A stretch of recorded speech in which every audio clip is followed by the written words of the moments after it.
Right guys, welcome to the 14th episode of Below the Bar. In this episode, expect to find out about the biggest scandals of the Covid pandemic, how much Matt HanCOCK got paid for his I'm a Celeb appearance, And why you're a helmet if you run around Hyde Park in combat fatigues. Let's get into it. Before this episode starts, I would like to make a quick announcement. I'll be hosting a military preparation seminar day on the 22nd of July at Forders Gym in Birmingham. We have sourced industry-leading experts to cover a range of topics, including performance nutrition, mindset, self-defense, and much more. Tickets are limited, so to secure yours, click the top link in the description. Back to the show. Right, back in another episode. This time we're covering the coronavirus pandemic and the various scandals associated with it. There are many, as you'll come to learn. Exactly. A few serious episodes recently as well. We've got the housing one, gone war crimes, now onto the COVID epidemic. So we're not going to cover any of the nitty-gritty really, any of the details, but we are going to go into our own experiences of lockdown and a little bit more in terms of memorable moments that we can all have some nostalgia about. We err on the side of silly though. As I said, we're not really going to cover any of the actual science. No. Or, seriousness of the pandemic. No one wants to be drawn back. Exactly. Into 2020, PTSD vibes, isn't it, really? Exactly. So we'll keep it light-hearted, as always. However, first, as always, we've got our helmet of the week to go through. Yeah. Pretty ad hoc one today, and you'll find out why. Go on, Eddie. Yeah, so this is the concept of the Zone 4 PT/online coach, which we've been aware of for a while, but for some reason they just seem to be even more prevalent than usual. They're ever present on my. I don't know whether it's because we've fed the algorithm probably that little nugget of interest, so it's now coughing up more, or whether they're just more. Well, I feel like we need to do some Zone 4 admin first. Right. Okay. Yeah. So describe what Zone 4 coach is. Yeah. So if you know what Zone 4 is, it's heart rate zone, right? So we refer to anything where people like throw the kitchen sink at something as like a Zone 4 approach. So Zone 4 is like, 80-90% of your heart rate when you're running. So it's essentially like max chat. So you're going like max effort. So these coaches, what we think anyway, is they program their clients max effort every single time. Like you're going to max out your reps, or you're going to max out your strength stuff, or you're just going to go and send it on every single run. Yeah, and so that isn't coaching. Yeah, so at face value, someone that isn't really kind of clued up on fitness, the Zone 4 approach seems appealing, but it's actually a very inefficient way to progressively overload. Yeah, because once you've gone all the way in, clearly you haven't got any space to go any further. Yeah. But it's like you say, for a beginner, someone who isn't in the loop, you feel like because you're working really hard every session, you feel like I'm progressing here. I feel like I'm working really hard. Whereas someone else's approach, someone who's less Zone 4, you might start their program and think, actually, I'm not fucking really working really hard here. I'm like, I'm 70% effort every time. But actually, that's how you progress, and that's how you have longevity in the program. If you're Zone 4 all the time, week 1, 2, 3, and 4, you're just going to burn out. Yeah. Whereas if you're 70% all the time, and then maybe a little bit of the week you're going harder, that's a better way to go about it, because then you can stick to that program for 10, 12, 16 weeks to actually yield proper results. Yeah, right, so let's actually dig into why that we fucking hate Zone 4 coaches, basically. Yeah. And it's certain individuals again. Sure. Certain individuals, yeah. Which we'll get into. So basically, from what I can gather, or my exposure to it, Zone 4 coaches tend to be ex-military, and they effectively input their own lived experiences onto clients. Yeah, so it happens not just with the military. It happens a lot in PT and in coaching. You'll see it where the coach does CrossFit, so the client does CrossFit, or the coach does carnivore, so the client does carnivore. Yeah, which is another bugbear of ours, because that's, again, poor coaching. It's bollocks. Not everyone's the same, and not everyone has the same goals, needs, and ambitions. Well, the whole point of personal training, or bespoke training, is that it's predicated on the individual's wants and needs. Yeah. You're not pushing the coach's hobbies and, lifestyle traits onto that individual. Because, like you say, not everyone's the same. Not everyone wants that. No one needs that. So, I do a lot of functional fitness and CrossFit. Do all my clients do that? No, because they don't all need it. If they come to me and they say I've got a hypertrophy goal, I program them for hypertrophy. I don't program them for what I do, because it's just not conducive to their goals.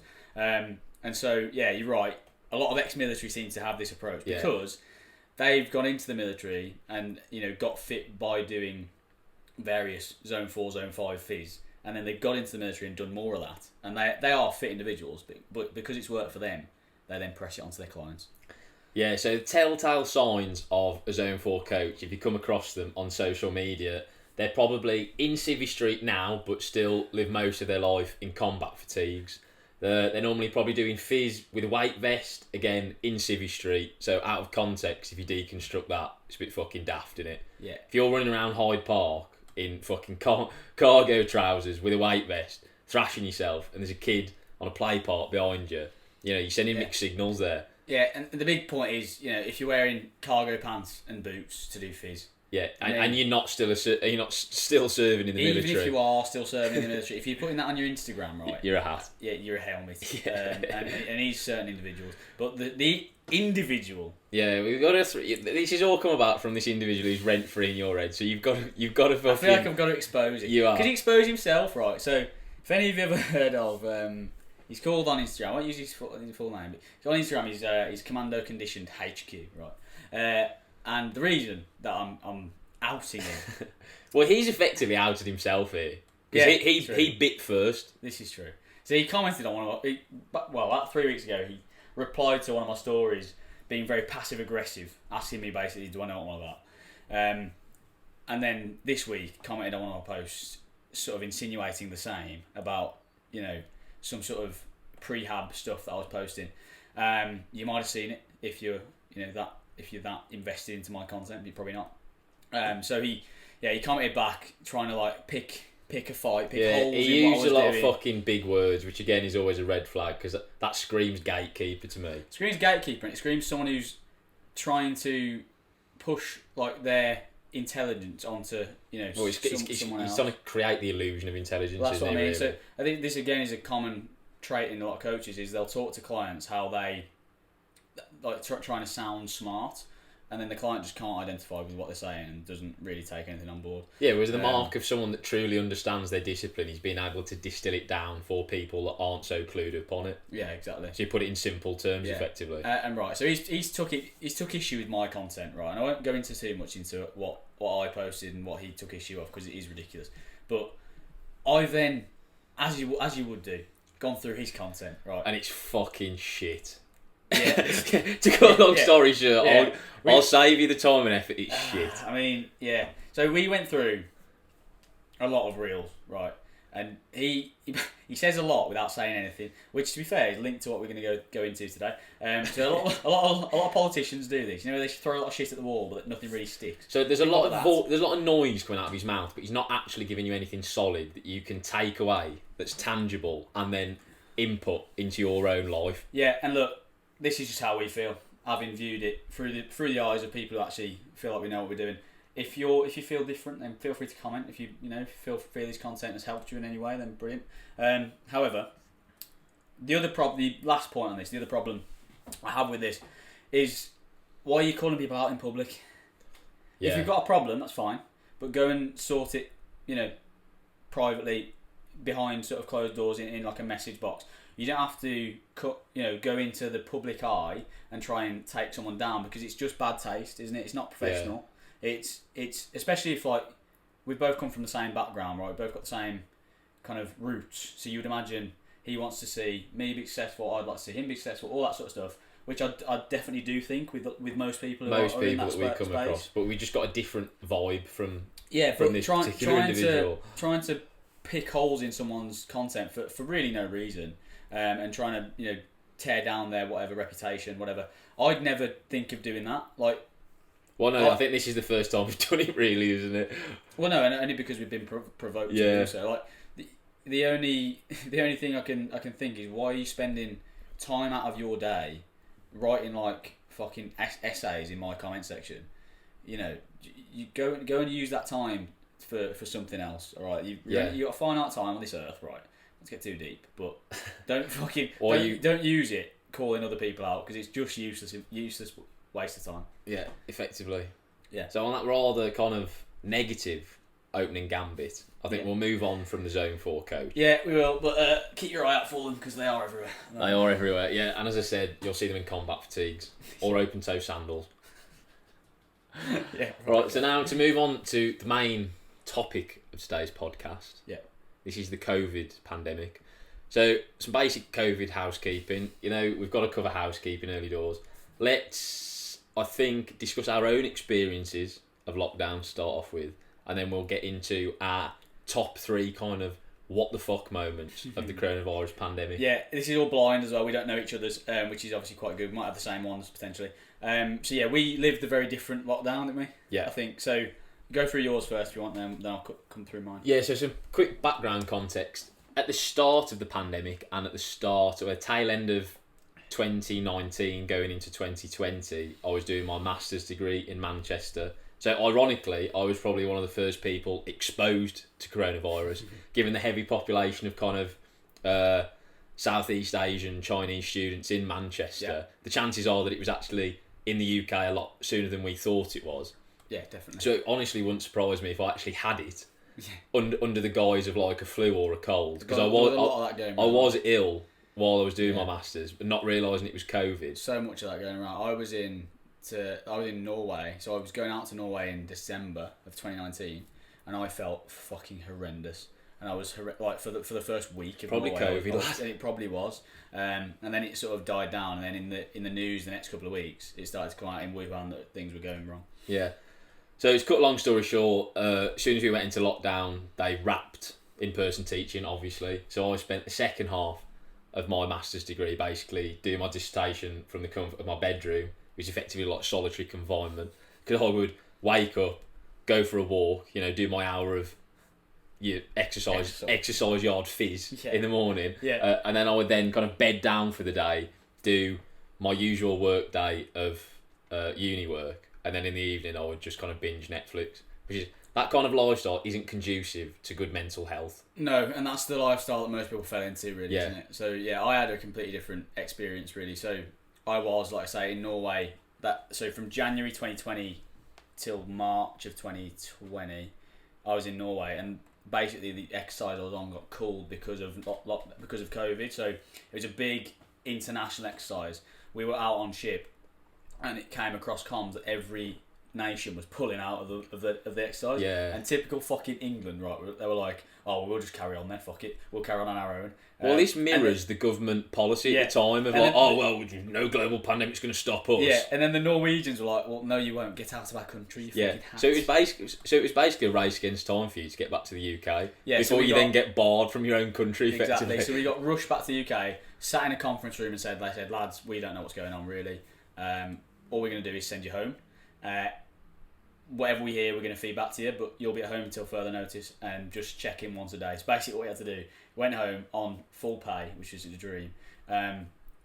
After Norway, being away for like 4 months, obviously you want a bit of time at home anyway. So went home, literally had to send a WhatsApp message every day at 8:30 saying, "I'm still alive, I haven't got COVID, job done." And that's you for the day, basically, until anything else came about. We were home for like 8 weeks before even going back for like a week or a range package or whatever it was. But we were home for ages.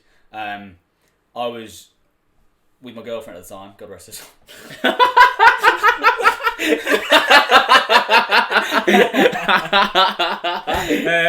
So she's not dead, just to clarify. She's not dead, she's alive and not under his patio.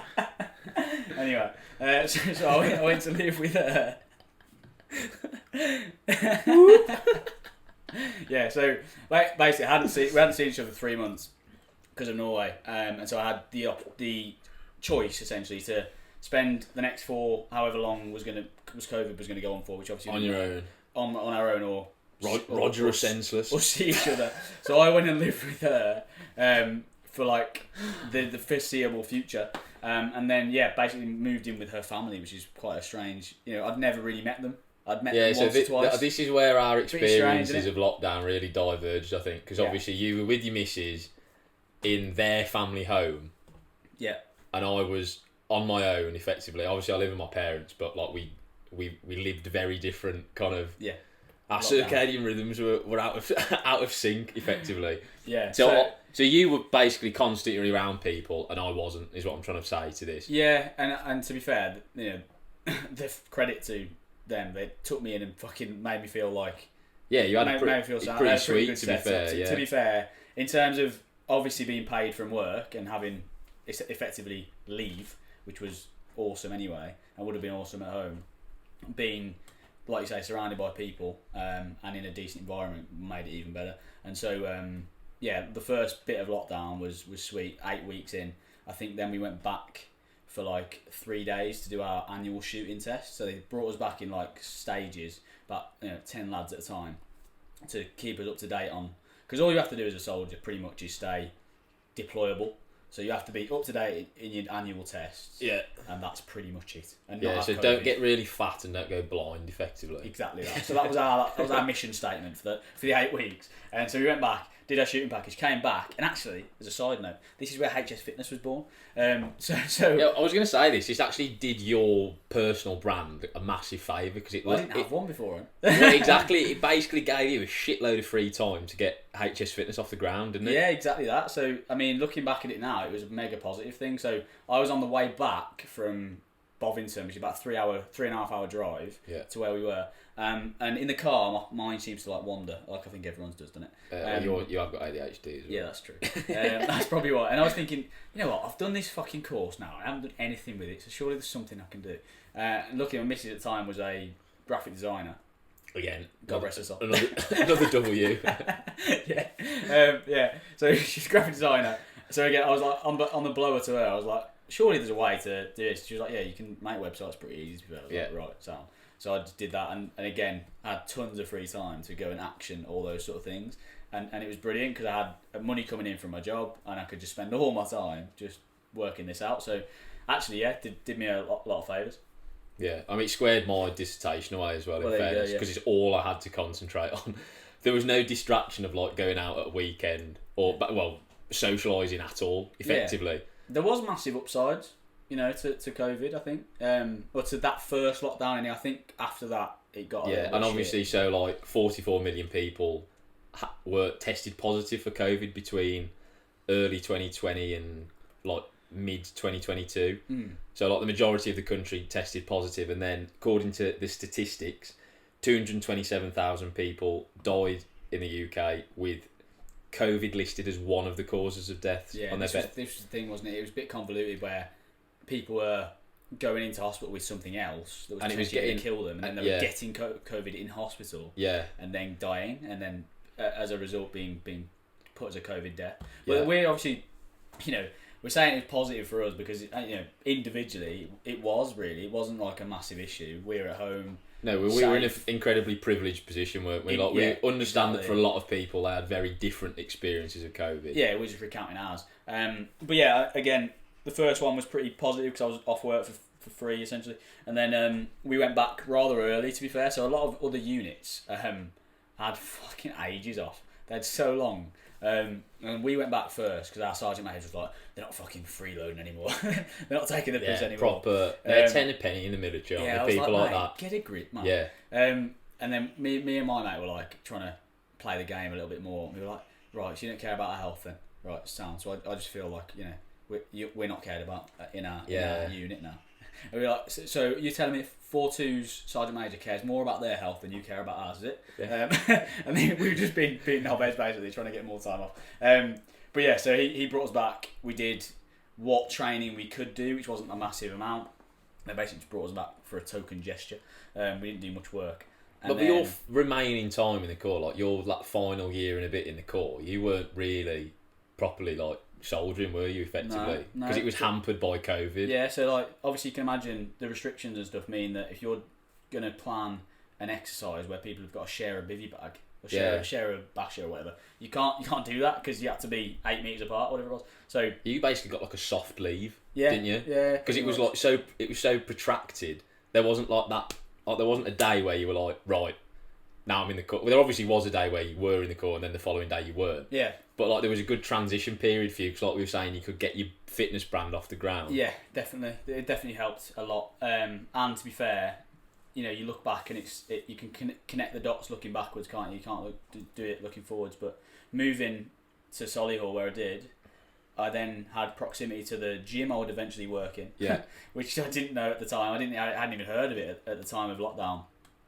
It turned out to be my missus' parents' gym that they went to, and then I was leaving as a like aspiring PT. They needed a PT, so I was like, sweet. Yeah. That's where I worked then for the next 12 months. So it's like it's one of them. It's a bit strange. Obviously, looking back, you can kind of connect things and be like, oh shit, that happened because of X. But yeah, it's interesting. I think again we had probably mega positive, relatively experiences. Well, because we basically kind of insulated ourselves from all the shit that was going on, effectively. Yeah. And again, that wasn't through any choice of our own. It just happened to be the circumstances that we were in. Yeah. Like, we didn't have any family that were working on the front line in the NHS. No. Well, Mrs. Mom works in the NHS, so he's like was mega interested in it all. So we did have like, you know, the briefings on every night and all. It would proper. Oh yeah, we did that. But that was fucking that got very old very quickly. In fact, that was. I mean, we have feelings about watching like 24-hour news channels anyway, and how we have a theory that it's actually incredibly bad for your mental health. Yeah, I think it's detrimental, certainly particularly in the middle of a global pandemic. You don't want to constantly be reminding yourself of the fact that you're living through a global pandemic. True. I think it's important to know, because there's so much uncertainty at that time. It's important to have, I think, your finger on the pulse of it a little bit, because you are living each day like, right, how long is this going to go on for? What are the developments? So I think it was important at that time, but now you're right, like watching loads of news, I don't think yields any positive benefit, because it is all bad news.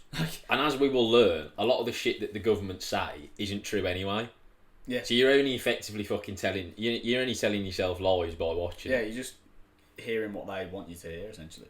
So after the first lockdown, which I think of as like that heat wave lockdown. Yeah. What actually fucking happened after that? Because there was a mix in the summer, wasn't there, where they had the eat out to help out bollocks. Right, that was shit. Mental. Looking in hindsight. But then we did another lockdown, didn't we? I can never remember when this was. Let's focus on this eat out to help out a little bit, right? So you've got this is one of my points though that I was going to go into. Okay. We say we're part of that idea. We'll say part of that thought. Because under that umbrella are the ludicrous fucking restrictions that they put in, whereby you can't get on the piss unless you sat down at a table. Yeah, so COVID doesn't exist until you're stood up. Yeah. If you're prone, COVID can't get you.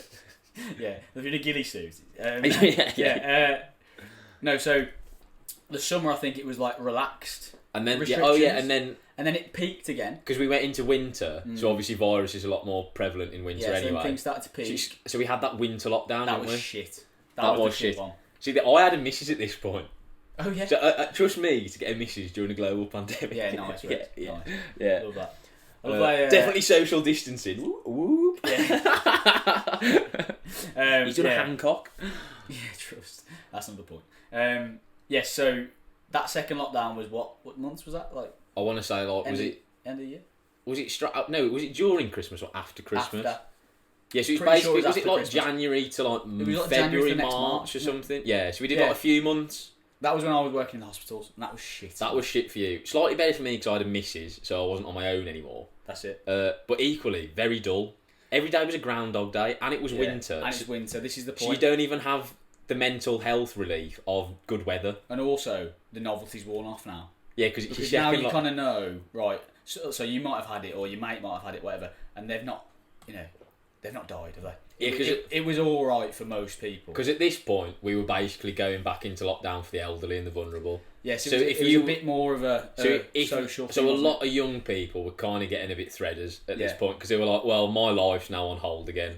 Yeah, and we know that obviously there was the projection forward for like the next few years of the economy, which we're now living through, being fucked because we were locked down, all that sort of stuff. So yeah, I was back at work at this point, and they had a bit more of a plan to use us this time, rather than just send us home. So to your detriment. Yeah, they were like, right, sweet, so you're going to fucking help out in the hospital. So basically, they sent us to local hospitals in the local area, which was Dorchester and Weymouth, which aren't busy hospitals, as you might imagine. So we were in Premier Inns for like 9 weeks. So we're living in a Premier Inn for 9 weeks, which doesn't sound too bad, right? You think, oh yeah, brilliant. Which is good for like a week. And then you're in a Premier Inn for fucking 9 weeks. So you were basically like Alan Partridge. I was going to say, you were literally, if you've ever seen Alan Partridge, he was living out of a travel tavern. Yeah, and so obviously no cooking facilities, no restaurant in the hotel because it's COVID and it was closed. So we had to live on like takeout food, which I fucking hate because it makes you feel shit, or the hospital, which again is canteen, which is also shit. And so we had like a 9 to 5 shift, and every bloke was like attached to a different department in the hospital. So we were working with the cleaner department, right? That's got to be the short straw, hasn't it? There was a lot of short straws going about, mate, to be fair. There was porters, so they're just ferrying shit around the hospital. There was like... cleaning is not in... Cleaning was so Cleaning's bad. It's not in my wheelhouse either. No, it's really not. Because as we know, toilet boy admin, not really got his cleaning squared away. Speaking of toilet boy, right, so this hospital, as I mentioned, wasn't overrun at this point. The ones in London, mega busy, all that sort of stuff. The ones in Dorchester were pretty normal in terms of busyness. And so the cleaning department weren't overstretched, but we were there as like spare bods. And so the hierarchy of the cleaning department would like put their actual cleaners on hold and use us. So they'd be like, right, you go and clean the toilet, you go fucking wipe the banisters down, and then Mr. Blobby over here, who's actually the fucking cleaner, he's was doing fuck all. Yeah. And I was like, this is bollocks. I'm cutting around, right, with Royal Marines Commando on my shoulder, a green lid on my head, and I'm fucking wiping down a toilet in hospital. Yeah, no, to make matters worse, you're not even cleaning away skidders. You're cleaning away the bleach that you've just put down 20 minutes earlier. Yeah, exactly, because obviously they're mega anal about it. It was mad, though. So, obviously, at some points we would work actually on the COVID wards and clean stuff down. And they had a mega good system at that point. Second lockdown, everyone knows what's going on. Yeah. So you're getting all your PPE going on. You go in protracted.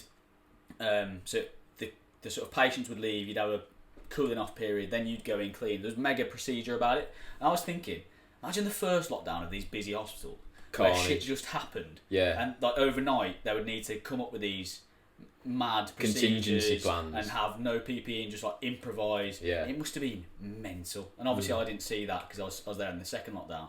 But it was mad, mate. Like, there was so much going on, and I can imagine it would have been horrendous in the first instance.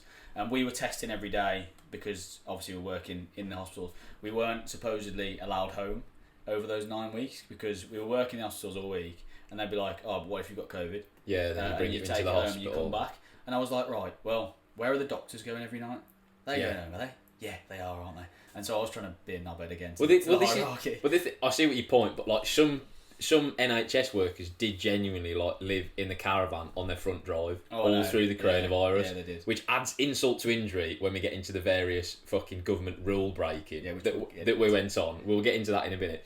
But anyway, I just remembered that through the second lockdown, I was a fucking painter and decorator. You were, yeah. Which is fucking like I'd completely forgotten about that. Yeah, that's on brand for you. That. Yeah, you yeah. Like it. If you're HMRC, look away now. But I was basically just working as a cash in hand painter and decorator. So a lad that we went to school with has an older brother who was opening like a sports bar venue, and he was just like, he knew I was pretty handy. So like I built this bar that we filmed this. You can see now. Podcasting, yeah. So if you're watching, you can see it. See it's handiwork. So he was like, well, I don't want to pay a proper painter and decorator, and I can't get hold of them anyway because we're in a lockdown. Why don't you come and work for me, just as like a 9 to 5, and get this squared away? Because there's no real time pressure on opening because we're in a lockdown. And it was pretty fucking sweet deal, to be honest. Because I just rock up at 9, put my fucking AirPods in, listen to podcasts and music while I'm rollering all day. It was incredibly soothing for the mind. Yeah, especially in a pandemic. Exactly. Everyone else is probably there, working from home or whatever they were doing at that point. It was mad. So I think there's so by that point, obviously, like I say, the novelty's worn off. Everyone's a bit sick of it. No one wants to be locked away anymore, and it's winter, and so it's darker more. So you get that SAD, seasonal. But I suffer from that badly. You do, yeah. But I think really everyone bad. does. Yeah, oh yeah. Especially in that kind of thing, because you're not even getting outside when it is light, and then you have people who are working from home for more, so you're not seeing people. We're social animals, aren't we? So you need to be in contact with people. If you're just working at home all the time, I find it sometimes. Obviously, as an online coach, mainly it's me and my laptop, right, tapping away. Even if I'm speaking to people on Zoom, I'm not really speaking to people. If I don't go out and like go to a coffee shop or see you, whatever, I can go days without seeing anyone, which start going a bit. You go a bit stir crazy, don't you? Yeah, and this is what people were having to deal with for like months on end, and it must have been terrible because you do start to go a little bit crazy. Yeah, well, this is the shit side of the pandemic because some people who were isolated under normal circumstances, that was obviously exacerbated by the pandemic. Yeah.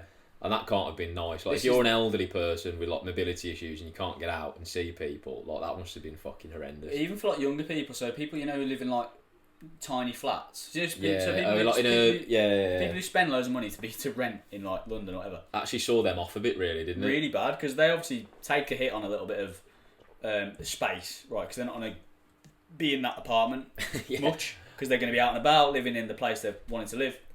But lockdown hits, and they've all of a sudden got to stay in their like 3 square foot front room. But obviously they're caught between a rock and a hard place though, because it's like, well, I can either move back in with my parents where there's obviously more space, but then I'm paying rent on a property in London that I'm not using, or you can stay in the prison to feel like you're getting your money's worth. And then your mental health goes down the toilet. Yeah, and there was a lot of that as well. I'd probably cover that, shouldn't we? Like the actual effect of the lockdown in terms of not just bringing down cases, which is obviously what it did, but actually affecting mental health. In hindsight now, obviously hindsight's a great thing, you don't know at the time, but we didn't get the balance right between lockdowns and reopening, did we? No, not at all. Because I think we completely oversaw the impact on mental health and prioritised too much bringing the actual caseload down, even after the vaccine rollout.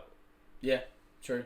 I think there was... And obviously there's the massive economic effects of being in lockdown for so long as well, which we're now kind of paying the price for, and probably will do for decades to come. Yeah. So I thought we'd bring that up. It's obviously a pertinent point that a lot of people's mental health did go down because of not seeing people or not getting outside or whatever it is, because there was no chance of doing so. I'm trying to think if there's anything else from our individual experiences of COVID that we need to cover. Oh, and also, towards the end as well, everyone just chinned off this fucking social distancing and stuff. Yeah, like I was having gatherings in here pretty much every weekend. Yeah, like towards the end of lockdown. And in hindsight, it's like I'm not bragging that I did it, because I know that obviously a lot of people fucking died, but like everyone was doing it, and you're kind of lying to yourself. There were very, very few individuals that did stick to it and were stringent. A lot of people were kind of paying lip service to it, but then fucking ignoring it basically. Yeah, true. Yeah, it was. It definitely got old, towards the end, and the government. Started to see through. I was going to say, a massive contributing factor to this shift in attitude was when all of these fucking scandals emerged, basically, which we'll get into, which we will now probably transition into. Yeah, so let's get into the 3 things. So should we alternate? Yeah, you go first if you want. Okay, cool. So my first one is kind of double pronged. So if you don't remember, Atletico Madrid versus Liverpool. Remember that went ahead. So this is early on. So niche already, all of it. This is early on in the pandemic. This is. This was a Champions League knockout game, wasn't it? Game, yeah. Just before we went into the first lockdown. So let me put some dates to it. Right. So it was on the 11th of March, 2020. Yeah, because I watched this with my uncle, who I was living with at the time while I was doing my masters. So bear in mind, hundreds of thousands of Spanish people have now flown into the country and are going to fly back. And they're on the piss. And everyone's packed into a stadium. This is 2 days after the 9th of March, when Italy went into that massive lockdown. Yeah, so surely that's a sign. Right, yeah, so Italy are already fucking massively locked down. Parts of Europe are fucking hermetically sealing themselves off from everyone else. Yeah, and we've given the go ahead for a massive Champions League knockout game to take place in a major UK city. Yeah. Whilst the global pandemic's going on. Obviously, this is a massive scandal, so there was research done about it. So it's worked out that around 37 people died as a result of this event going ahead. Wow. So this is mega early on when there wasn't that many cases, but clearly, if there's some cases in Spain, they're now in Liverpool. And people obviously travel from all over the UK to go to that game. Back to their own you can guarantee that at least 1,000 people that were at Anfield that night then went to fucking Cheltenham the week after. This is what my next double prong. There is a massive overlap between football fans and horse racing fans. Exactly. So like you said, Cheltenham was like the next week or whatever. Yeah, because a load of our mates went to it. Yeah, and that was again still 2 weeks before lockdown. And when Spain had started to lock down, Italy had fully locked down at that point. China were fucking hemorrhaging cases left, right, and centre, and we were like, nah. But our government line, we'll still be sound. Yeah, our government line was still very stiff upper lip, wasn't it? Like Boris Johnson, no global pandemic's going to stop us. It was still wash your hands. Yeah, that's our guidance. Wash your hands, wash your knob. Yeah. Wash your hands of any fucking hard evidence. Yeah, exactly, which is what they did. Yeah. So that's my first one. Atletico Madrid versus Liverpool going ahead 2 days after the Italy lockdown, which, if you remember, the Italy lockdown was a savage lockdown. Remember it? Like, there was shit on the news and no one was out anywhere in the streets. It was mad. But yeah, that's my first one. So which one should we cover next? Should we go kind of like obscure, or should we do the serious one first? Whatever. What do you think? We'll do the serious one first, because it's going to take some unpacking. I'd rather let's get through all this. Right, so this is the PPE contract scandal that emerged following the pandemic. We touched on this as well. They're all guilty, basically, and this is still coming to light now because this is part of the ongoing COVID inquiry. Yeah, well, it's been recently going on. Yeah, and it will go on. Hasn't it? It will go on for years because no one will ever be fully blamed for it. No. They'll just protract it out. I can blame some people. Yeah, well, exactly. If you look at the evidence, it's pretty easy. So, £4 billion of unsuitable PPE was bought in the first year of the pandemic. Yeah, A quarter of all the PPE bought in that first year was effectively out of date. You know what effectively that is, though? I think mainly that's because they give these ridiculous targets. So they have to say, okay, we're going to provide this much PPE by this date. And so then they just buy penny old shit. Yeah. But then a lot of people that were affiliated with the government soon cottoned on to that and took advantage of it, and we will now get into that. Yeah. There was like red tape, wasn't there? And that they could There were bypass priority lists. If you found yourself on it, the chances are you would get awarded quite a lucrative PPE contract quite quickly. Yeah, exactly. Yeah. And various people in the Houses of Lords cottoned on to that. Yeah, shock. Right, so as a side point, you know what happened to all of this out of date PPE? They burnt it for energy. So you're literally burning money. Yeah. So it was literally put into a power generator. You know, in the same way that they burn like wood chip and coal to fuel our homes. Right, that's madness, you know. That's mad. £4 billion worth of it just down the drain, and we need that now. Yeah, you know? But anyway, so have you heard of Michelle Mone before? No. Right, okay. So she is probably the best example of the kind of murky waters that surrounds the PPE scandal. Okay. So she is a Scottish billionaire who made her money in the 90s through lingerie. Nice. In 2015, she was made a lord, well, a dame.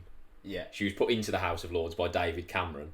Anyway, when the COVID scandal emerged, she miraculously discovered that she could get her hands on quite a lot of PPE in Hong Kong. Oh, right. Right, yeah.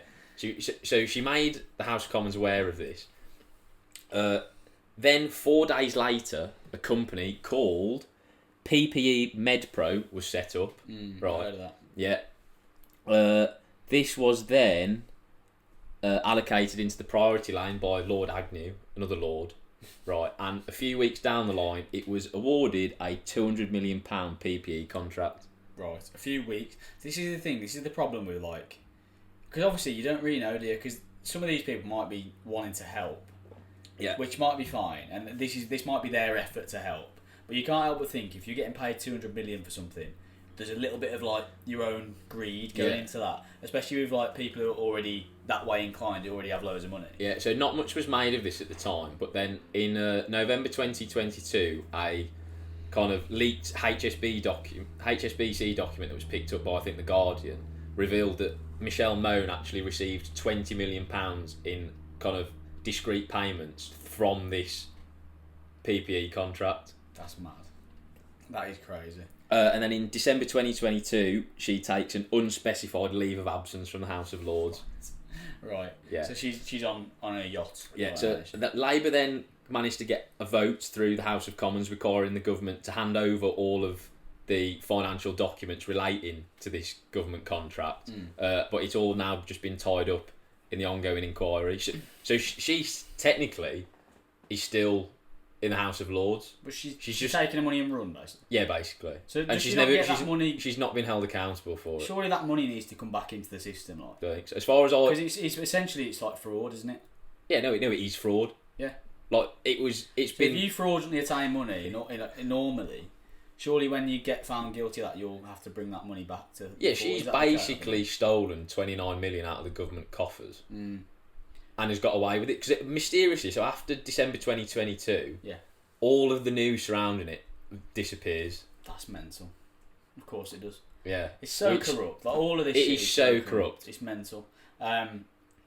But yeah, and I think there was loads of these PPE. This is just probably the most pertinent one. Most pertinent and notable case. There was one with there was one linked to HanCOCK, wasn't there? Yeah, he's like landlord mate or something. Or his fucking brother-in-law or something managed to get like a couple of million or something. Like, I don't know. I don't hold me to that, but there was something murky, and he's the health secretary. Well, there was WhatsApps back and forth. One they're like, "Oh, I can do this." Yeah, sweet. Yeah. And there's legitimate businesses that are pitching to the government, getting absolutely nothing back. Yeah. Who are really going to do a good job and provide proper things with proper specifications. And he's just like, oh well, I've got his WhatsApp number, so I'll give him the contract. Yeah. It's like effectively like picking your favourite. Which nepotism, isn't it? It's like picking your favourite mate at the football game, isn't it? It's corruption and nepotism. Yeah, exactly. It's mad. Which we in Britain like to associate with kind of third world countries, quote unquote. But as the pandemic highlighted, we're incredibly culpable. We're no different. Yeah, we're no different. So that's the PPE scandal. That's not even really funny, really. That's abhorrent, isn't it? To be honest, that's just ridiculous. And like the fact that she lives on a 154 acre estate on the Isle of Man, which is a known tax haven, in a 9-bedroom mansion. Right? Why isn't she fucking behind bars? Why? She's stolen £29 million from the government. This is the problem. They never go after these fucking massive millionaires, billionaires. I don't know what it is. It's probably just because they're mates. Well, because the rich look after their own, don't they? Yeah. But you can guarantee, right? If that was an ordinary bloke off the street and he'd had the government's trousers down, he'd be in fucking Guantanamo Bay. Well, he'd be in prison and the money would be back in the pot. Yeah. But it's not. It's in her fucking pockets. So that's ridiculous, mate. Yeah, but that's like you say, it's one example of probably a lot of scandals with that same vein. Yeah. And I really perversely, we're actually covering this prematurely because no conclusive hard decisions have actually been made about the coronavirus pandemic yet, have they? No, because they know it's still ongoing. The current government, this current Tory government, know that they're all just as culpable as each other. So no one actually wants to pull the trigger because it's also mutually assured. Every 5 days, there's a new fucking scandal. Yeah, because it's mutually assured destruction. Mm. So everyone knows that if they throw someone else under the bus, they will then get tossed under the bus by another person. Exactly. But it is like you can't really keep up with it. Because one scandal's getting focused on, and then all of a sudden another one comes out. And you're like, oh, fucking hell, I've got to juggle these now. Well, you can't keep up with it. This goes back to our good friend Boris Johnson, doesn't it? Yeah. Like I'll get into it. Towards the end of his premiership, you couldn't actually keep up with the scandals. No, one a day. Because the one would just counteract the one from the previous day. Yeah, I think that was what he was relying on towards the end, wasn't it? Yeah. Well. Right, so you're going to. That wasn't really a funny one. So I'm sorry if you found that like boring. We'll try and up the ante now. This one's quite funny. So Boris, right. I've titled this "Boris Gets COVID." Right, so I think my mental health peaked for the positive side. Yeah, during these couple of weeks. During these couple of weeks, I was hoping he was going to snuff it. Right, so this is great. So anyway, again, I've attached some dates to give some context. So 3rd of March. Right, Boris gives a press conference boasting about shaking loads of people's hands in a hospital. Right, so he goes. If you don't remember the conference, he goes, I was in a hospital a couple of days ago, and I shook hands with everyone. I think there was some COVID patients there. Shook hands with them all. You'll be happy to know. And then it pans to like Chris Whitty, and he's like shitting himself. He's like, yeah, we think you wash your hands. Wash your hands is the guidance. Yeah. And Boris is like, ha ha. Anyway, and then on the 27th of March, so about 2 weeks later. He gets COVID, right? Yeah. And then he almost dies because he's fat. Yeah, I know why. Which we can make of that what you will. Yeah, we're going to get into that. But anyway, so yeah, he gets COVID on the 27th. By like the 3rd of April, he's taking the turn for the worst. By like the 18th of April, he's then going downhill rapidly, and he gets admitted to the private hospital wing that he's obviously the PM's one. And the reason he was so affected is because of his poor physical health. But yeah, it's so self-induced. Yeah. Like, you're going to shake hands with COVID patients, right? And it's an airborne disease, right? And you know that. And then you're going to get COVID 2 weeks later. What he's done there, right, is a bit like going on a lad's holiday and boasting about how many fucking rat spurs you've shagged, and then coming home getting tested and realise you've got herpes. Yeah, it's like the perfect exercise in karma, isn't it? Yeah, basically. It's like, well, what did you expect, Boris? So I watched the video that the BBC did, literally almost satirically taking the piss out of him, because it was factual because the BBC, but it was like this is the date he got he was boasting about handshaking. This is the day he got COVID. So showing how much of a fucking idiot he is, basically. And these comments were all 3 years ago, so they're all like timely. Yeah. All of the comments from the public are positive. Like, oh, get well soon, fuck. Boris. Hope you get well. How can you fucking say that? Yeah. He's a fucking idiot. He's a hat. But what he's trying to do there, so obviously, you know, when there was the AIDS epidemic of the 1980s. Yeah. And Princess Diana won over the hearts of the British public by going into AIDS wards and shaking hands with AIDS patients. I think he tried to replicate that. Yeah, but she didn't rail the AIDS patients. and also, AIDS isn't a fucking airborne disease. What I mean. She's about to Roger them. Yeah, that's what I mean. So what he's done there is he's taken something at face value, not read into it. He does that a lot. And again, very on brand. Yeah. Again, he's not going to execute the hearts and minds operation there. Much is the kind of the public, I don't know, sway they've got for Boris Johnson, that even when you show them, like, this is what he did, it was his fault, and then he got COVID because he was an idiot, they're still positive about him. It's mental. I did find that really jarring, because for ages these stubborn Boris supporters just couldn't see anything other than like a saint-like figure, could they? Yeah, and you'd always get the argument of, oh yeah, but he's doing the best he can. It's like, right. He's the fucking useless. Prime Minister of the country. Do you know what I mean? He's not the manager of your kids' under-10 football team. Yeah. You know, he's not doing it out of the goodness of his job here. He's not doing it out of the goodness of his own heart in his spare time. Yeah, exactly. But yeah, that was my second one anyway. Boris gets COVID and pretty much almost dies as a result. Right. This is good, because this leads into my next one, which is arguably the fucking most omni-shambolic of all of my points, right? This is the Barnard Castle scandal. Oh, this is mental. Do you remember this? This was quite early on, when this was like pre kind of PPE and Partygate scandal. So this was like the palate cleanser, wasn't it? Really. Yeah. This is the first lockdown. Scandal, really, wasn't it? So if you're not familiar with this, or you've forgotten about it, this was when Dominic Cummings, who was then the chief advisor to Boris Johnson, he was basically running the government, and Boris Johnson was just his puppet. He drove from Westminster in London to Barnard Castle in County Durham, which is where he had a property, whilst displaying symptoms of COVID. And his missus had COVID. And various other people in kind of the inner circle at number 10 had COVID. Yeah. He drove there effectively to test his eyesight, apparently. Yeah, so he drove 4 hours down. And the rest. Probably like 5 hours. He's driven 5 hours against official government advice, which he came up with. Yeah. So to test his eyesight. How are you going to test your eyesight? Right, I'm going to operate heavy machinery for 5 hours. Right. Brilliant. Yeah. Who briefed him on that press conference? That was mental, isn't it? But like, that's what I mean. Like, now, when you look back on that, you think, how fucking can that even happen? But then obviously, because the government and the way that they operate, they were wheeling ministers out to defend him. I know. Yeah, and they all pretty much had to go back on it, didn't they? Yeah, and when it emerged, obviously, that what he'd done a few months after it had happened, you know, Boris Johnson refused to actually sack him. Yeah. So he stayed in position. It wasn't till later, when they had a massive fallout and he resigned, that he actually left the government. He resigned and then came out saying how shit everything was, basically, which is fair, because it was. But yeah, I mean, that was ridiculous. Like, so he went from basically one county in the country to a completely separate one at opposite ends of the country with a it was his wife's birthday, wasn't it? Yeah, so it was basically under the guise of they wanted to fuck off from London to celebrate his wife's birthday. Yeah, go and see a national treasure or whatever with Barnard Castle. But that was the actual reason, because he wanted to go and treat his wife. Yeah. After they'd worked so hard, in inverted commas. But as we were saying, this went against all the official government guidance at the time, which was stay at home. If you're showing signs of coronavirus, self-isolate for, what was it, like 2 weeks or something mental. Yeah, it was proper. It was mad then, because no one really knew the strength of it. Yeah, so you've traversed the length of the country. Yeah. With your entire family. I think one of his defences was, we had the windows open there.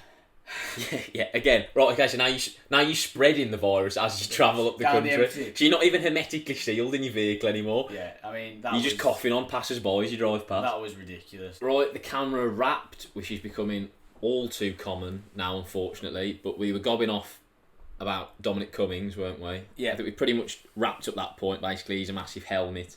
Then he threw his toys out the pram when it all went south.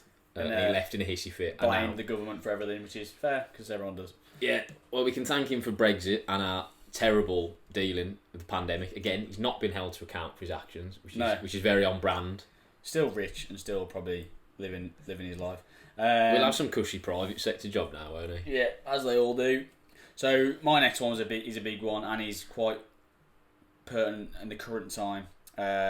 Number 3, Partygate with Boris. Right, yeah, okay. So we have ended up with 3 different ones each. This is good. So we covered this a little bit in Helmet of the Week when we put Boris' Helmet of the Week. So we'll run through it a little bit quicker, I reckon. So essentially, the strength of it is there was loads of parties at Downing Street during COVID when everyone else couldn't see their family and was like FaceTiming their nan. Yeah. And then Boris was pitched. You know, they said was the parties at Downing Street, and he went nah. Yeah. And then they went, well, there was parties at Downing Street. We found photos. And he went, okay, there was, but I wasn't there. And then the next bit was, okay, well, we found photos of you at the party that you said didn't happen, that have now happened. And you weren't there. And then he was like, right, so I was there, but but I didn't think they were parties, because you can't ascertain what a party is and what a business meeting is, apparently. One of them has tinsel and beer, one of them doesn't. And then they were like, right, so there were parties, but you didn't know there were parties, but all the guidance was followed. Yeah. And then he was like, actually, we found photos of you not following the guidance. So all of his defence, all of his rebuttals have been found to be false. It went even further than that. And he still was denying. It went even further than that, didn't it? Because it was like, so turns out you're at these parties that didn't happen, but then did happen, and it turns out you weren't following the protocols, even though you said you were following the protocols. And then he was like, oh, when I found out that the protocols weren't being followed, I left the party. Yeah. Right. Yeah. So how many flip-flops has he done there? No. There's at least 4 or 5. This is it, mate. He's always he's like we said in the last one. He's getting through the next 5 seconds. It's the 5-second strategy. Let him down there again, hasn't it? Not for the first time. Not for the first time. It's what makes him cheat on his misses. You know, it's what does all this sort of stuff. But anyway, so Boris essentially he's heading it up. I mean, everyone else had the parties, right, and they're all at fault too. However, he was in charge. So the book stops. Yeah, you lead by example. You are a leader. You lead the country. Yeah, so if you're not following your own advice, why are normal people like me and you also going to follow the government advice? Exactly. And so he was both complicit in it and responsible for the parties, and then was asked about it and lied. So it does centre around Boris, and he did have parties, and he was at the parties, and the guidance wasn't followed. So. Yeah, and as we said earlier, like none of this really has been kind of set out in stone yet. They're still trying to unpick what actually went on. I think the party thing was... He was found the Partygate report, but it's still going on within the actual COVID inquiry itself. And again, no one's been held accountable for this. No, the furthest account people's been held to is... They got fined, didn't they? Fined and fired. Yeah, so like the Met Police have issued fines to individuals that were present. Which is fucking nothing to them. Which is bullshit, yeah. Anyway, so you're number 3. Yeah, so my number 3 is obviously, and this is it is a funny one, but it isn't a funny one because at the same time he was health secretary at the time. This is the HanCOCK affair. Yeah, this is funny. This is funny because if you've seen the video, it is hilarious. I watched it again, and I won't sleep tonight because I did watch it. It's gopping. It's horrible. It's fucking. The way he's fucking. It's so so seedy, and he's getting some squeezes in from behind. It's disgusting. Yeah, it's like he knows where the camera is. Yeah, it's actually rank. It's horrible. He's got like, it makes my skin crawl because like he was in love though, lad. They're proper necking off, aren't they? Like Yeah. he's proper digging out on her mouth. Do you reckon they fucking shagged in there Yeah, definitely. They were seeing it. They're having an affair. on that camera? Yeah, and there was like various times during this pandemic as well where he was interviewed and saying obviously like you're not allowed basically to fucking bag off. Bag off, yeah. Unless it's like your partner. There was that rule for a bit, wasn't there? That was mental. And he's bagging off his assistant. Yeah, while not his missus. While his wife's at home, while he's supposed to be leading us through a fucking global pandemic. So he's actually, and his response at the time was, at the time of the actual video going live, the guidance wasn't that you couldn't do that. And it's like, yeah, but this affair had been on for like 6 months, mate. Right, so what were you doing beforehand? But like, kissing before marriage. Aside from the actual global pandemic that's going on at the time, what about the moral argument? You're having an affair. Yeah, true. Completely he's married with 3 kids. Completely skated over. Then he was like, yeah, but I was in love, and you know this is what love does to people. It's like, yeah, but you're still a shit house because you should have told your missus, you hat. Yeah, but of all the people that are culpable in this pandemic, I think it's fair to say that karma, to a certain extent, has got Matt HanCOCK, but equally, he's still got it fucking. Oh no, he went through a terrible time, relatively, because he was obviously everyone's laughing stock. Rightly so. But other than being a laughing stock... Yeah, but he rode it back and went on fucking I'm a Celebrity. This is what we need to talk about now. And he got paid like 400 grand. The fact that he's now cosplaying an influencer. Yeah. Now that his political career's gone down the toilet. So what happened was, he resigned as health secretary, but carried on as an MP for the Conservative Party. He then went on I'm a Celebrity... While getting paid as an MP. In response to that, the Tory government removed the whip from him. So that basically means that you're not affiliated with the Tory party in Parliament anymore. Yeah. So I think he's still a member of the Conservative Party, but he can't, they basically don't have anything to do with him. So he's an independent now. So he's useless. But the fact of the matter is, no, he's still an independent MP. Right. He's just not affiliated to the Tory party anymore. Yeah. But this is the problem is, he was supposed to be working as a fucking MP. Yeah, but... That doesn't cover up the fact that, like you said, he's basically gone on a holiday that he got paid £320,000 for, right? Yeah, but right, so yeah, that's one thing. He's also getting he's 80 grand a year salary as an MP at that time. Yeah, and his reasoning, because the reason that he went on it then and not before or whatever, he goes, oh well, I'm going now because now the government's stable. In what world is the government stable? So that's bullshit. And also, he claimed beforehand that he was going to donate his fee to charity. Do you know how much he donated of it? How much? 10 grand. He's a cunt. 10 grand of the 320,000 that he got. He's a fucking knobhead. He's also, a massive cunt. And to bring to light that fucking. You see that thing that came out ages ago? We spoke about it. The Skype thing where he got caught out. Yeah, that him and Kwasi Kwarteng. Yeah, basically selling famous interview. So if you haven't seen this fake. This is a scandal I completely forgot about. Yeah, so I thought I'd bring it up. So this fake news account or fake journalist account was interviewing, or it sent out to about 16 MPs, Conservative MPs, and it was a consultancy firm, wasn't it? Who wanted geopolitical keynote speakers and advisors. Yeah, advisors it was, and it was like a monthly fee or whatever. And so they sent out this job search to about 16 MPs that were Labour and Conservative, and about 3 of them got back saying they'd be interested, and they booked them in for a call for a interview. And bear in mind, all this is a fake, and the call is being recorded through the webcam, right? Well, they don't know this, and then they're fucking leading them into these fucking they're just reeling them in, aren't they? It's and so they're setting a trap. So yeah, how much would you kind of want for this? What can you offer? And so they're obviously giving their best spiel as to what they've done in the past. And bear in mind, they're all absolutely disgraced MPs. They're all terrible. Well, no Labour MPs took the bait. No, it was all Conservative MPs. Yeah, so Kwasi Kwarteng, who basically fucking ruined the country. Yeah, even though he's supposed to be an economic fucking miracle worker. Make of that what you will. Yeah, and then like we've said, Matt HanCOCK, who's proper disgraced himself, were both blowing their own trumpet, saying how hoofing they were. Yeah. And then they were like, oh, how much do you charge for? What's your hourly rate and that? And wasn't it £1,500 an hour? Something absolutely fucking ludicrous. Both of them pitched the same thing as if they were in cahoots with each other. And they were like, yeah, about £1,500 an hour I'd want. Mate, £1,500 an hour for Matt HanCOCK. I wouldn't pay that to piss on the bloke. Well, actually, I was going to say I might. Yeah. But anyway, imagine being that incompetent, but still having the front to charge 10 grand a day. That is fucking lit. I'd completely forgotten about that. Mate, the fact that they were caught in 4K as well. I know. But again, where did that go? That scandal. Mate. In any normal functioning democratic government, that would be front and centre for months, and they would be properly held accountable for effectively saying they'd sell the government that they work for down the river in exchange for money. Yeah, and take on. Bear in mind, their job at the moment is to steady the country. The country's fucked. Yeah, you're taking out a second job while the country's gone down the pan. You're taking a second job, and you've already got loads of money. Anyway, that was mental. Matt HanCOCK now, aside from being a fucking hat, he's also an author because he released that Pandemic Diaries book. Sure. Right, Karma got him there. Do you know how many copies he sold in the first week? 3,000. Fuck off, that's terrible. You get about £1 a copy. Yeah. That's James Smith as well, it's pretty less.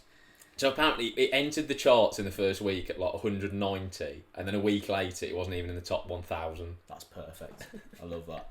But annoyingly, I released a book of fucking annoyingly, right? He's now a fucking TikTok influencer, isn't he? Oh yeah. Do you know how many followers he's got? You know how many followers he's got on TikTok? How many? 200k. Yeah, he's in. If you're one of the hats out there who follows Matt HanCOCK on TikTok, take a long hard look at yourself in the mirror and go and unfollow. Because you are equally as much of a helmet as him.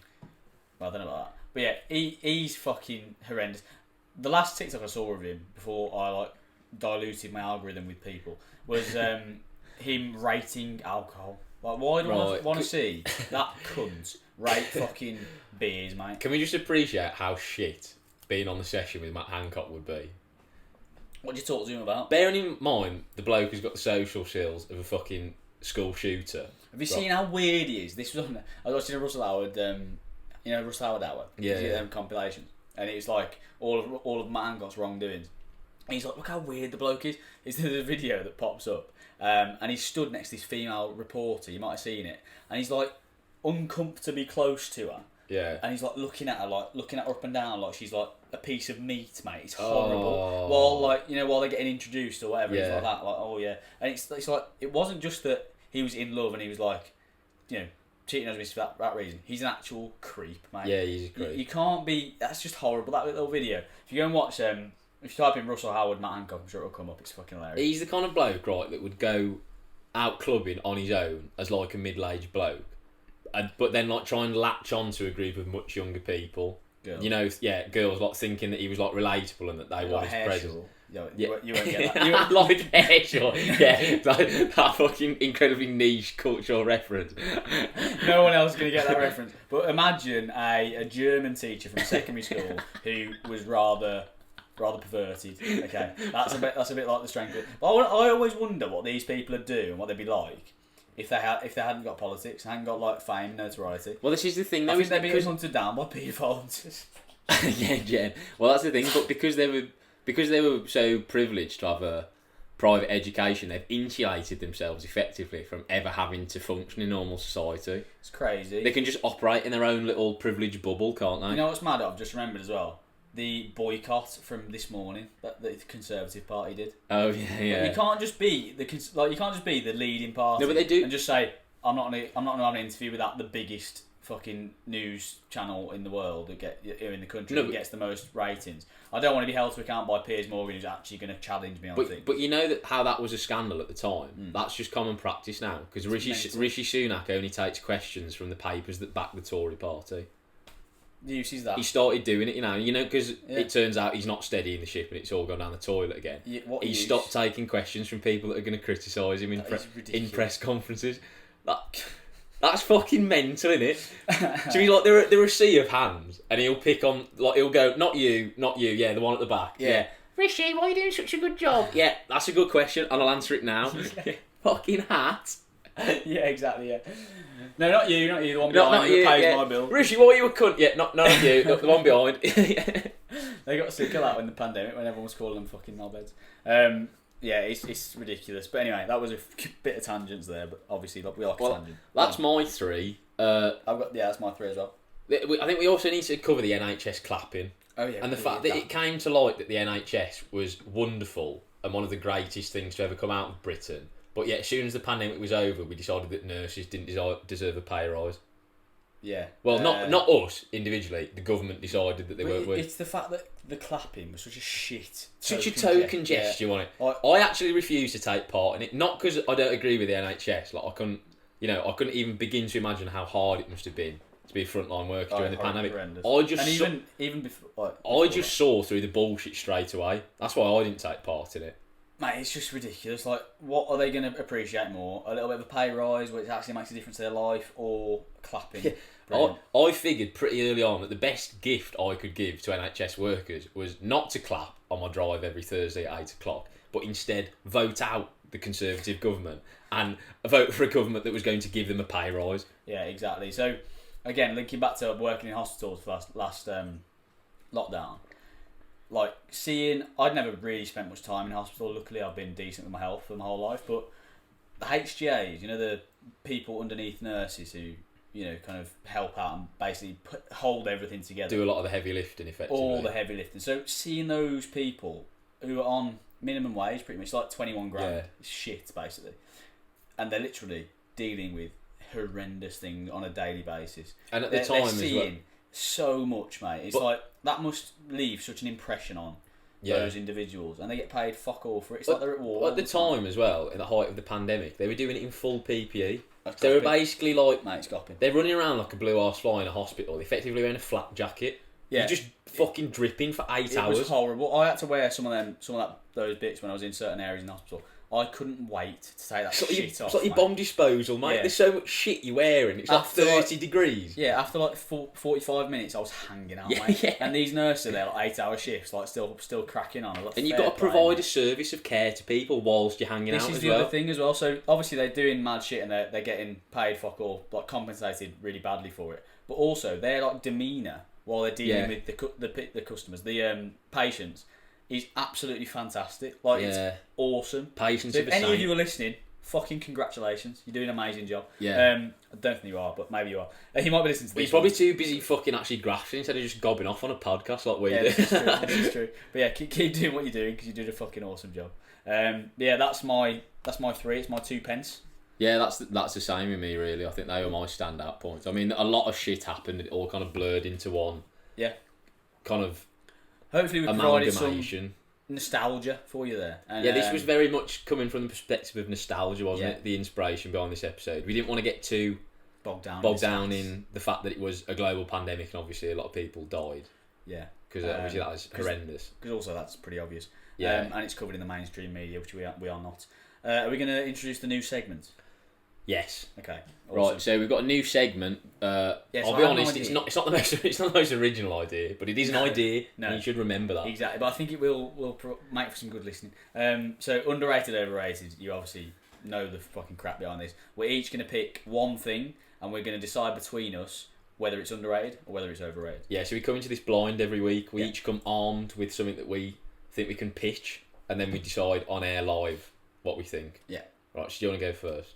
Okay, I'll go first. So my my underrated, overrated is going for 1 beer. Massively fucking overrated. I agree. So Who the fuck goes for 1 beer? Yeah. You go for a beer to get fucking cunted, lad. Exactly. So this is the problem. So a lot of people after work will like either have one in their house, which is fucking no use to anyone. That's the Or worst, they'll go that and have like 1 or 2 pints at the local pub. Like you've got to have more about you than that. To be fair though, we don't do half measures as people. We're either a fuck yes or a fuck no. But that's what So- you've got to be. Lad. So we're either sober or we binge drink, effectively. Yeah, but provided you don't binge drink regularly, like multiple times Yeah. a week, that's sound. That's what you want to. That's what you want to be. Because drinking like 1 or 2 a night is going to fuck with your sleep.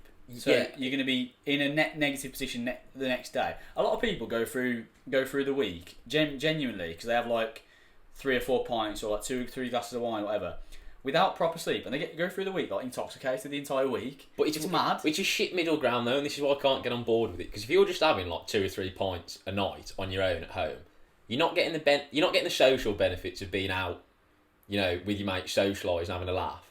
You're not getting the benefits of being intoxicated. You're just effectively like You're nullifying just yourself. sedating yourself to the detriment of your physical and mental health. Yeah, For no real gain, as far as I can see. exactly. It's mad. And don't give me the bullshit that you like the taste. 'Cause no one likes these the taste. shit continental lagers that people drink on their own at home, like Stella, taste of fuck all. They taste shit, is what they do. Yeah, they taste I'd rather gopping. drink water, mate. Like, imagine drinking a Carling on your sofa at Yeah. 6 p.m. But the on thing a- is, on so a like, Wednesday night. unlike certain parts of Central Europe, like France and Italy, we haven't managed to successfully integrate drinking into our culture. Do you know what I mean? Well, We're no, very it's- much a binge drink. So, like, you know how the French will enjoy a nice glass of chilled wine with their tea or something? Yeah. And the same in Italy. And, like, the kids have a glass of wine and it's part of the social fabric, yeah. But they have one.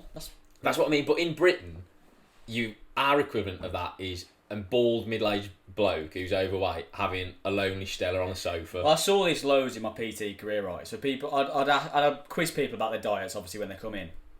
And they'd be like, "To be honest, I don't know what's happening. I'm eating pretty well." Like, people generally know what's bad for them. They don't eat terribly.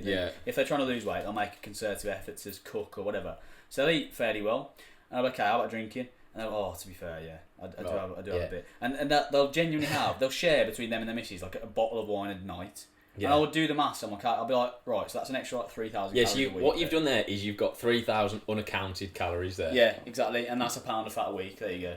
Job and that is why I'm not seeing any progress. £50 a year. That's your. But because it doesn't look like a hamburger, people don't think that it's going to add weight to them. No, I know, because it's liquid calories. Yeah. But the worst thing is, a hamburger you can actually utilise for energy. Yeah. The carbohydrates you get in alcohol, they're dead calories. For anything, yeah. So the body can't actually utilise them, so it just stores them straight away. And it should be remembered. It should be remembered that alcohol is actually a toxin. Yeah. So your body can't really break it down properly. No, that's what I mean. Yeah, so it just stores it. Yeah. But anyway, so yeah.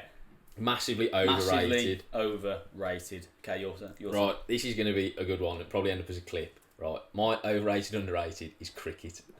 Right. So at the time of recording now, we're in the second test of the Ashes series, and I've recently got into cricket. I'm flirting with the idea of being a cricket nose, you know, because it's very on brand for me. I like being a nose about things. Yeah, it's very on brand. And you're very still in the anti-cricket camp, aren't you? Yeah, I'm in the overrated camp for sure on this. I think you're in the underrated camp. Well, I'm still on the fence, right? Because I'm still I'm flirting with the idea. Do you know what I mean? I will say you've done more research on the topic.